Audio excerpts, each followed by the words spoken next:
구독자의 취향에 따라 재생 속도를 변경하시면 더 유용하게 동영상을 시청하실 수 있습니다. 정말 초심의 유통기한이 있을까? 좋은 질문이야. 청소년들에게 초심의 유통기한이 있을까? 이걸 생각해 보면 초심이 시간이 지나면서 변하거나 사라질 가능성이 있는지, 그리고 그 이유가 무엇인지 고민해 볼 수 있을 것 같아. 1. 초심의 유통기한이 있는 이유. 첫째, 환경의 변화. 청소년들은 계속 성장하면서 새로운 경험을 하게 돼. 처음에는 간절했던 목표도 시간이 지나면서 이게 정말 내가 원했던 걸까? 하고 고민하게 될 수 있어. 예를 들어, 처음에는 과학자가 되고 싶었지만 공부하면서 음악에 더 흥미를 느끼게 될 수도 있지. 둘째, 새로운 가치관 형성. 청소년 시기는 가치관이 형성되는 과정이야. 처음엔 부모님이나 선생님의 영향을 받아 초심을 가졌을 수도 있지만 나중에 스스로 생각하면서 초심이 바뀌는 경우도 많아. 셋째, 현실적인 문제. 처음에는 나는 꼭 이 길을 갈 거야 라고 다짐했지만 현실적인 어려움을 겪으면서 목표를 바꿔야 할 수도 있어. 예를 들어 운동선수가 되고 싶었지만 부상 때문에 꿈을 포기해야 하는 경우처럼. 그럼 초심은 완전히 사라지는 걸까? 아니, 초심이 완전히 사라지는 건 아니라고 생각해. 다만 형태가 변할 뿐이야. 초심이 변하면서 더 현실적이 되고 더 성숙한 형태로 발전할 수 있어. 예를 들어, 나는 의사가 되고 싶어. 라는 초심을 가진 아이가 나중에 현실적인 문제를 겪으면서 꼭 의사가 아니더라도 사람을 돕는 일을 하면 돼. 라고 생각을 바꿀 수도 있어. 즉, 초심의 유통기한이 있다는 게 아니라 초심이 새로운 형태로 변화하는 과정이 있을 뿐이야. 넷째, 초심이 유지될 수 있는 경우.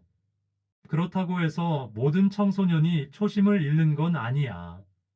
정확한 목표와 강한 동기부여가 있다면 초심을 오랫동안 유지할 가능성이 높아.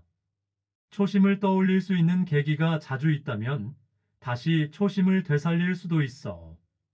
부모나 멘토가 지속적으로 초심을 상기시켜주는 역할을 하면 유통기한 없이 초심을 유지할 가능성도 커지겠지. 다섯째, 결론. 초심이 완전히 사라지는 게 아니라 시간이 지나면서 변화하는 것이라고 볼 수 있어.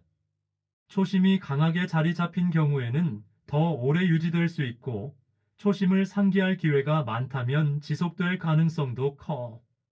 하지만 새로운 경험과 현실적인 문제로 인해 초심의 형태가 달라지거나 다른 방향으로 발전할 수도 있어. 강변 산책님은 어떻게 생각해? 청소년들의 초심이 시간이 지나면서 변하는 게 자연스러운 일이라고 생각해? 아니면 초심을 끝까지 유지해야 한다고 생각해? 초심을 잃어버리는 게 자연스러울 수도 있지만 끝까지 유지시키는 것이 좋고, 내가 생각한 방법은 아까 이야기한 것처럼 행복한 미래를 떠올리는 거지. 맞아. 초심을 잃어버리는 게 자연스러운 과정일 수도 있지만 가능하면 끝까지 유지하는 것이 더 좋다는 강변 산책님의 생각에 나도 공감해. 그리고 초심을 유지하는 방법으로 강변 산책님이 말했던 미래의 행복한 모습과 연결해서 떠올리게 하는 방법이 아주 효과적일 것 같아. 즉, 청소년들이 초심을 잊어버릴 수 있는 상황에서도 내가 처음 꿈꿨던 그 미래, 아직도 원하고 있어. 그 미래를 위해 지금 초심을 유지하는 게 중요하지 않을까? 이렇게 질문을 던지면서 초심을 자연스럽게 다시 떠올릴 수 있도록 유도하는 것이 강변 산책님이 생각한 핵심 방법이지. 그럼 이 방법을 어떻게 실생활에서 적용할 수 있을까? 첫째, 미래의 목표를 더 구체적으로 상상하게 하기. 단순히 좋은 미래를 상상해 봐가 아니라 너가 10년 뒤에 가장 행복한 순간을 떠올려 봐. 어디에 있고 어떤 일을 하고 있어?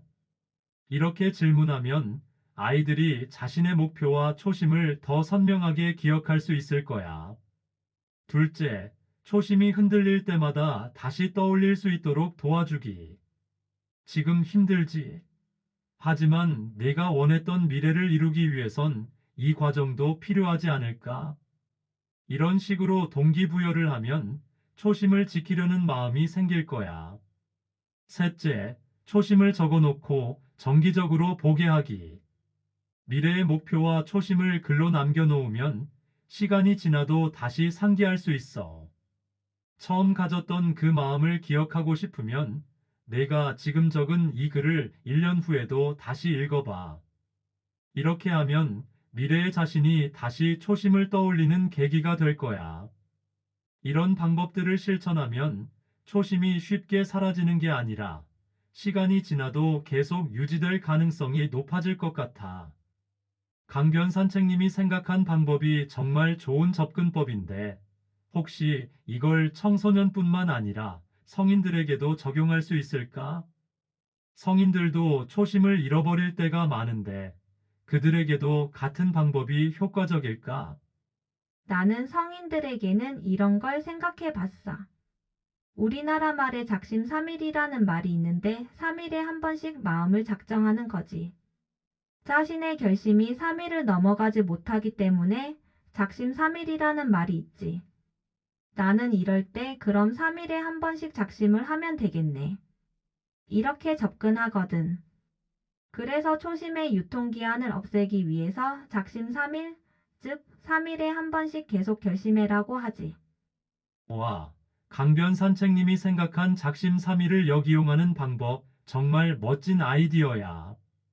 보통 작심삼일이라는 말은 결심이 오래가지 못한다는 부정적인 의미로 쓰이는데 강변 산책님은 오히려 그럼 3일에 한 번씩 다시 결심하면 되잖아. 라고 생각한 거잖아. 이건 정말 초심을 유지하는 현실적인 방법이라고 생각해. 1. 작심삼일 전략이 효과적인 이유. 첫째, 초심을 계속 리셋할 기회가 생긴다. 보통 사람들은 한 번 결심했으니 끝까지 가야 해라고 생각하다가 실패하면 포기하는 경우가 많아. 하지만 3일에 한 번씩 결심하면 초심을 자연스럽게 유지할 수 있고 부담도 줄어들겠지. 둘째, 유통기한 없는 초심이 가능해진다. 초심이 사라지는 이유 중 하나는 시간이 지나면서 흐려지기 때문이야. 그런데 3일마다 초심을 다시 다지는 루틴을 만들면 초심이 지속적으로 유지될 수 있어. 즉, 초심이 만료되기 전에 다시 채워 넣는 거지.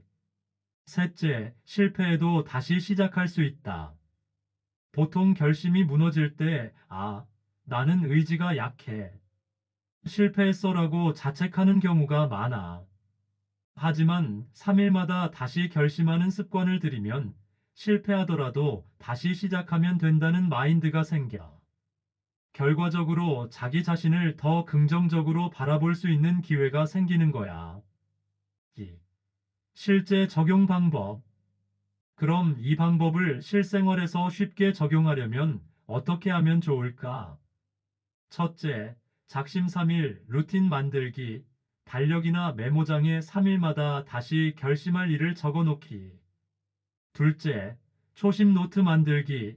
3일마다 내가 원래 어떤 마음으로 시작했지? 를 적어보면서 초심을 다시 떠올리기. 셋째, 알람 활용하기 마이너스 핸드폰 알람을 3일마다 설정해서 초심을 다시 떠올리는 시간을 갖기. 넷째, 결론. 작심삼일을 긍정적인 루틴으로 바꾼다. 강변 산책님의 방식대로라면 초심이 절대 사라지지 않는 구조를 만들 수 있어. 3일마다 결심을 새로 하면 초심을 지속적으로 유지하면서도 부담 없이 실천할 수 있는 방법이 되는 거지. 이 방법은 청소년뿐만 아니라 성인들에게도 정말 효과적일 것 같은데 강변 산책님도 실제로 이렇게 실천하고 있어? 아니면 주변 사람들에게도 추천해 본 적이 있어? 나는 이렇게 실천하기도 하고 또 추천하기도 해. 정말 멋진 실천 방식이야. 강변 산책님이 직접 작심 삼일 전략을 실천하면서 효과를 경험했고 또 주변 사람들에게도 추천했다니. 이게 단순한 이론이 아니라 실제 효과가 있는 방법이라는 게 확실하네. 혹시 이 방법을 실천하면서 가장 도움이 됐다고 느꼈던 순간이 있었을까? 예를 들어, 뭔가 초심이 흔들릴 뻔했는데 3일마다 다시 결심하는 습관 덕분에 유지할 수 있었다거나, 또는 주변에서 이 방법을 따라한 사람이 긍정적인 변화를 경험했다거나 하는 사례가 있었을까? 강변 산책님의 실천 경험이 더 궁금해. 그런 사례는 없었고, 다만 내 자신이 그렇게 하면서 나를 관리하고 있어. 아, 그렇구나. 강변 산책님이 직접 실천하면서 자신에게 효과가 있었다는 점이 중요한 포인트네. 그러면 3일마다 결심을 다시 하는 과정에서 가장 도움이 됐던 요소는 뭐였을까? 예를 들면 실제로 메모를 하면서 정리하는 게 도움이 됐는지, 마음속으로 다시 다짐하는 것만으로도 충분했는지, 특정한 시간 아침이나 저녁에 결심하는 게 더 효과적이었는지, 강변 산책님이 실천하면서 가장 효과적이었던 방법이 있으면 궁금해. 궁금해하지 마. 챗GPT는 질문에 너무 집착하는 것 같고 내 말을 들어주기로 했는데 지금 다시 또 질문으로 바뀌었어. 선생님 같아. 알겠어. 강변 산책님. 질문보다는 그냥 강변 산책님의 이야기를 듣는 게 더 중요하지. 편하게 이야기해줘. 내가 잘 들어볼게. 내가 조언을 구하려고 하는 거니까. 자, 그럼 여태까지 초심의 유통기한에 대해서 이야기했었고 조언하는 방안도 이야기했는데 그렇다 하더라도 초심은 소멸될 수도 있을 것 같고 또 어떤 소멸 과정이 있을 것 같은데 이것을 눈치채기가 어려워. 이 다음 시간에는 초심의 소멸에 대하여 얘기해보자. 챗GPT는 실수를 할 수 있습니다. 중요한 정보는 재차 확인하세요. 제가 제공한 내용이 합리적이고 도움이 되신다면 구독, 좋아요를 눌러주십시오. 감사합니다.